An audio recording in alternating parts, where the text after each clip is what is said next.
Hello friends, welcome back to my YouTube channel English learning. स्वागत है आप सभी का मेरे यूट्यूब चैनल इंग्लिश लर्निंग में। आज मैं आप लोगों के लिए प्रेजेंट टेंस का फोर्थ पार्ट लेके आई हूँ, प्रेजेंट परफेक्ट कंटिन्यूअस टेंस।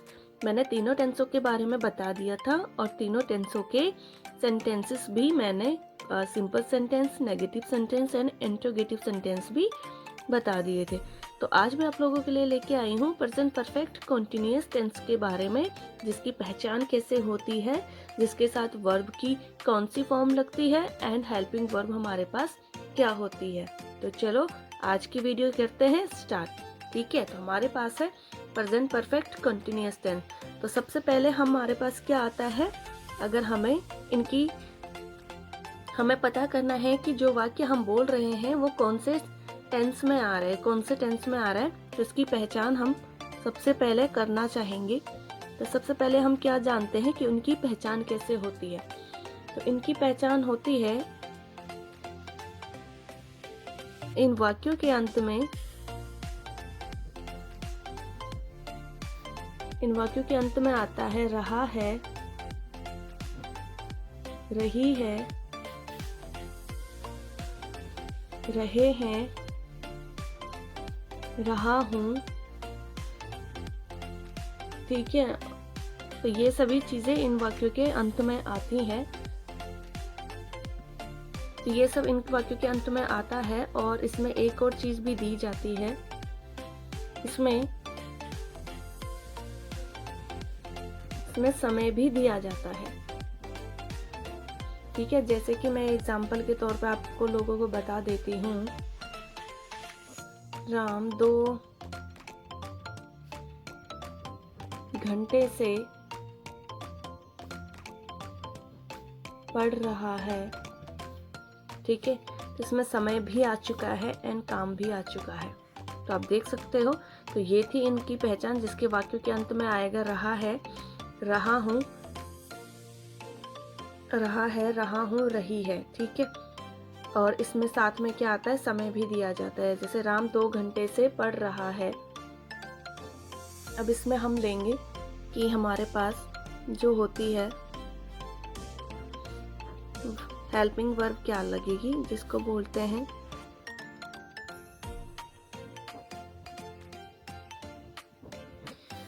बोलते हैं सहायक क्रिया। तो इसमें आता है present, present perfect, present perfect continuous tense की सहायक क्रिया या हेल्पिंग वर्ब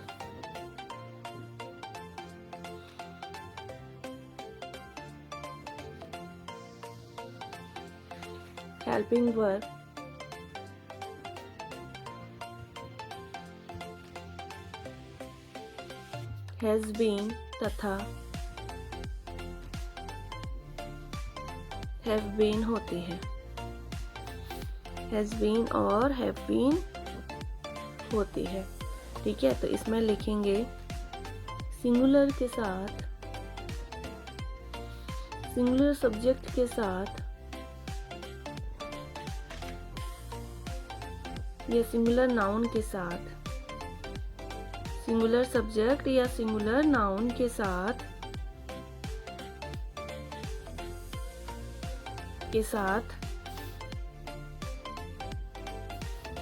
हैज बीन का यूज करेंगे या प्रयोग करेंगे। ठीक है, एंड दूसरा पॉइंट हमारे पास इसमें आता है प्लूरल,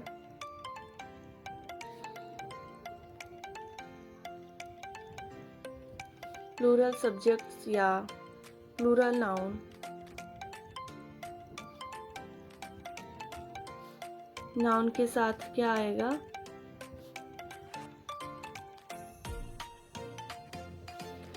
हैव बीन का प्रयोग करेंगे।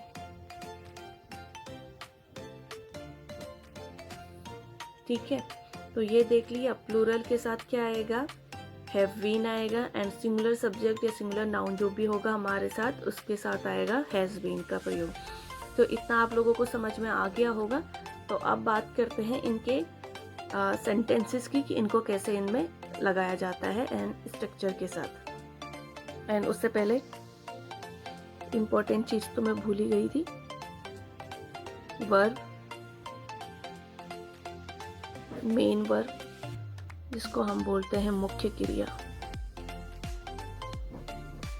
ठीक है, तो मुख्य क्रिया हमारे पास क्या आएगी,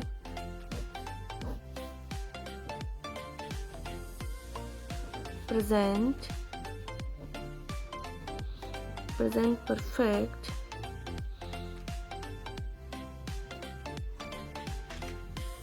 प्रेजेंट परफेक्ट कंटिन्यूअस टेंस के वाक्यों में मेन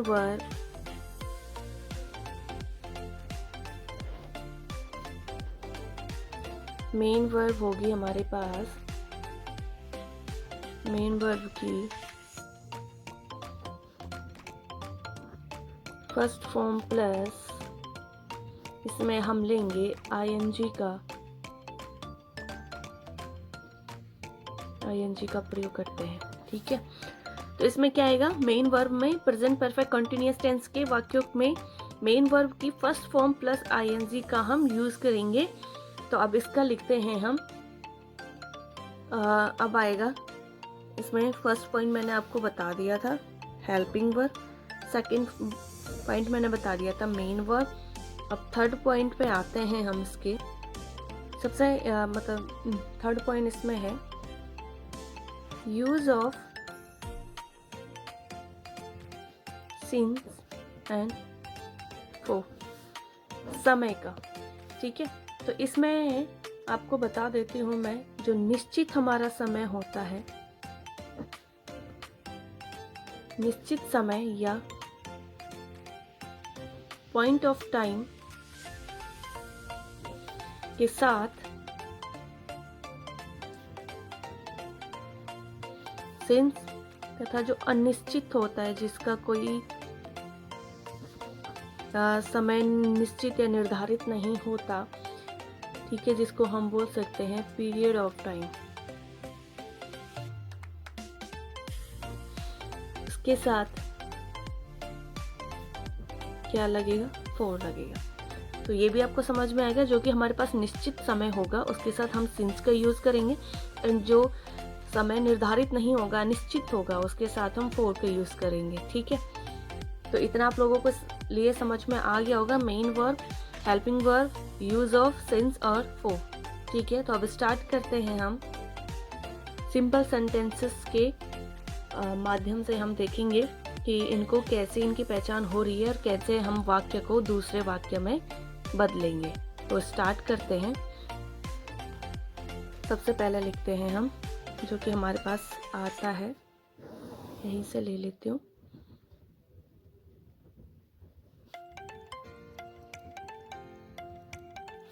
सिंपल सेंटेंसेस।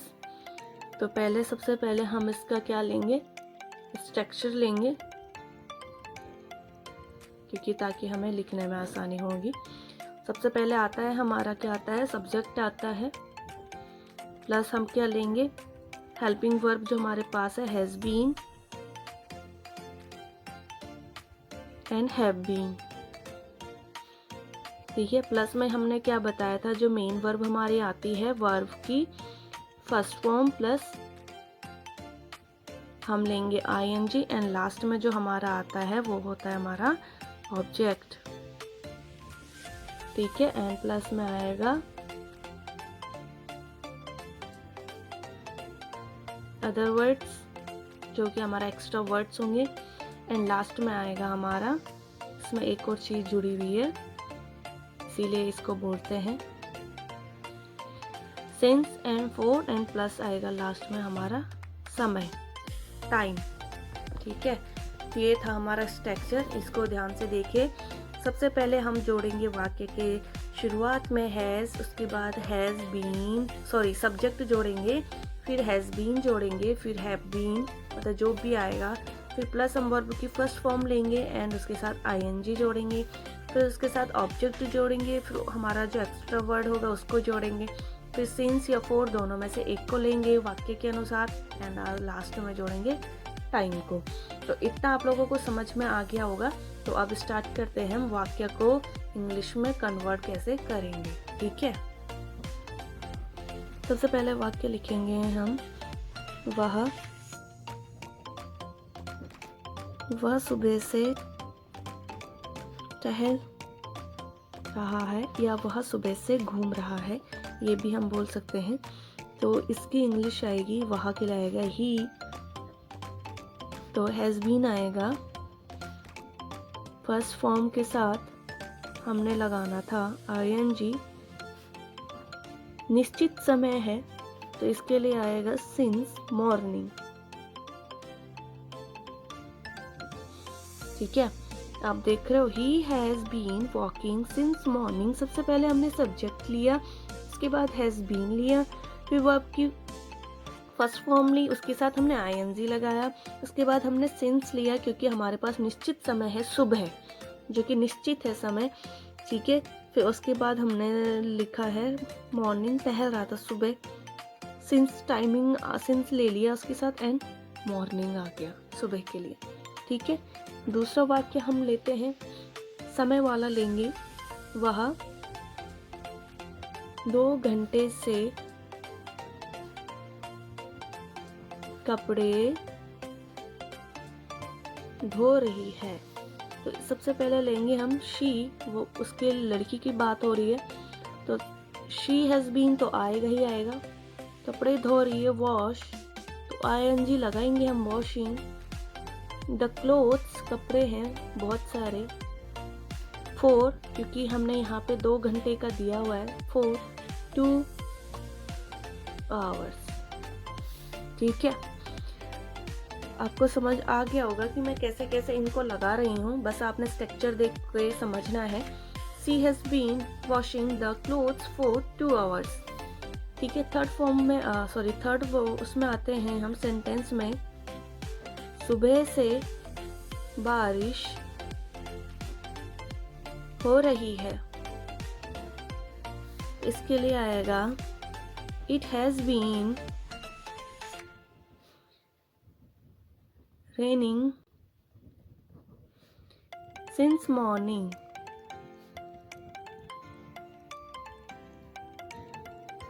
ठीक है, चौथा लेते हैं हम फोर्थ,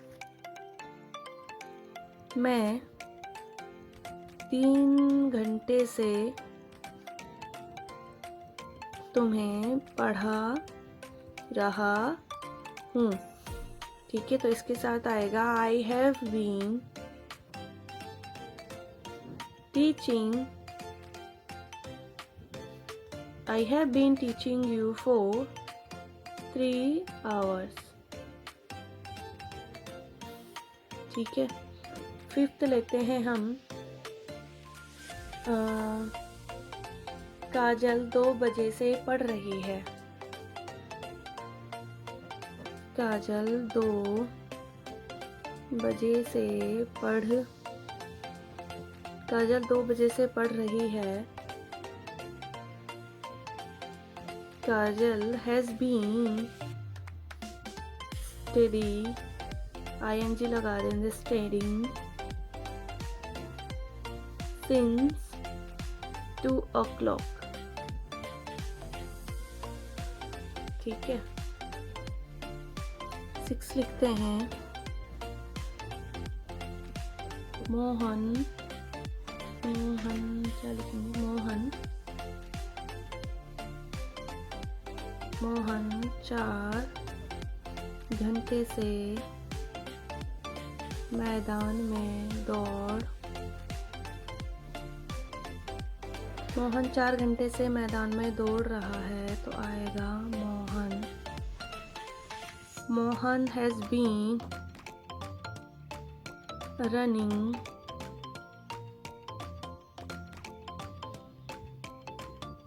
इन द फील्ड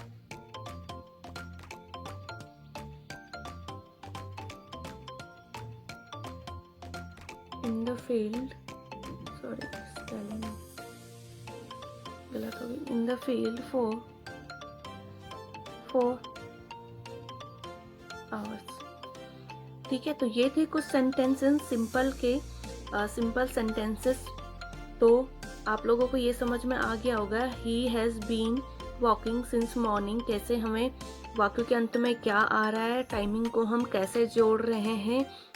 ठीक है, फोर कहाँ पे लग रहा है, सिंस कहाँ पे लग रहा है, वाक्य के अंत में हिंदी में क्या आ रहा है, कैसे हम इनको जोड़ रहे हैं। तो ये आप लोगों को समझ में आ गया होगा। इनकी पहचान मैंने आप लोगों को बता दी थी। तो उम्मीद करती हूँ कि ये वीडियो आप लोगों के लिए काफ़ी इन्फॉर्मेटिव रही होगी। मेरे द्वारा समझाया गया प्रेजेंट परफेक्ट कॉन्टिन्यूअस टेंस आप लोगों के लिए काफ़ी अच्छा रहा होगा एंड आप लोगों को काफ़ी समझ भी आया होगा। और उम्मीद करती हूँ कि ये वीडियो आप एंड तक ज़रूर देख रहे होंगे एंड लाइक शेयर सब्सक्राइब ज़रूर करोगे। जिन जिन लोगों को भी इनकी ज़रूरत है उन तक ये वीडियो ज़रूर पहुँचाएँ। और मैं मिलती हूँ नेक्स्ट वीडियो में इसी के प्रेजेंट परफेक्ट कॉन्टिन्यूअस टेंस के simple sentence and negative sentence and interrogative sentence लेके उनमें नेगेटिव में क्या यूज़ करते हैं एंड इंट्रोगेटिव में कैसे हम इनको यूज़ करेंगे। अभी तो मैंने सिर्फ इनकी पहचान बताई थी, main verb, helping verb and since और फोर बताया था। तो इनको कैसे यूज़ करना है ये बताया था। तो अब मिलती हूँ मैं नेक्स्ट वीडियो में, तब तक के लिए take care, bye bye and like share subscribe comment करना ना भूलें। Thank you so much.